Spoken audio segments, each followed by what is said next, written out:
Hey everyone, in this video I want to cover how to properly mount and wire the RTH2300 thermostat.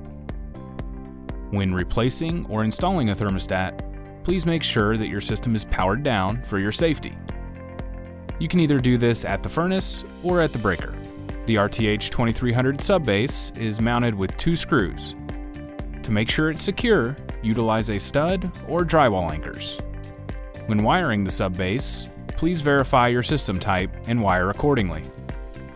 You can find wiring diagrams in the owner's manual, or you can verify the connections at your furnace or air handler.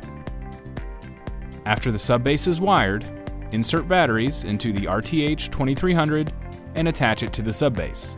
You can now power up your system and make sure everything is working properly. That's all for this video. Thanks for watching.